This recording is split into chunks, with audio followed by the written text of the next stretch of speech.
aims of the English syllabus, as outlined, were very attractive. It suggested to me that the people who've been writing it are people who care as well as know about teaching English. We can see that it rewards the right boys for the right skills, which certainly wasn't our experience before. What stood out is the fact that, as opposed to other exam boards, it's fairly non-prescriptive, and so there's a lot of flexibility in the way that you can teach. And I think the sort of flexibility of the assessment objectives and the course requirements mean that they're able to do that. The unseen element of the literature qualification, I think, is absolutely crucial, and it's what makes IGCSE better than all the other syllabuses.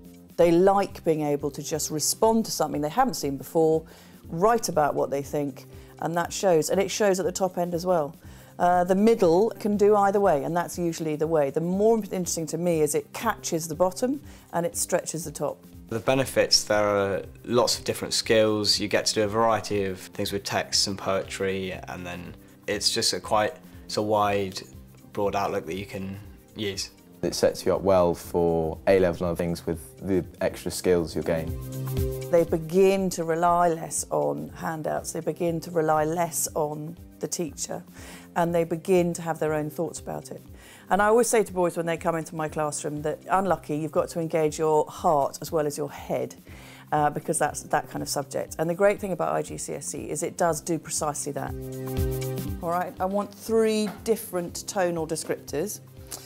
Then I want a statement that enables them to encounter a huge range of literature that they wouldn't get just from set text. You get the very sort of traditional voices like Byron and John Clare, but you also get Jamaican poets, American poets, and so there's sort of a real kind of international flavour. I like the fact that we study pieces of writing from a variety of authors with different nationalities, so you get a wider outlook of writers. Right, but there's something about her that remains unchanged, even though everything on the outside is deteriorating.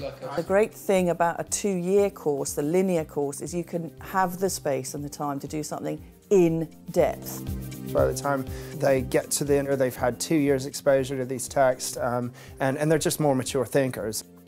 It's a much more helpful mode of assessment. It means genuinely that they are allowed to study. It doesn't mean, of course, that you're not assessing them along the way, but the terminal assessment after 2 years is also akin to, hopefully, the best practice post-16, which would, from my opinion, would be pre-U, and then certainly in university. I would say that I think that they should seriously consider it. I mean, particularly if you've got an intake that is where you've got a wide range of ability, where you've got a range of different backgrounds, where everything turns and you've almost got a visual, or if you're reading. 3 key points about form or technique. What's going on?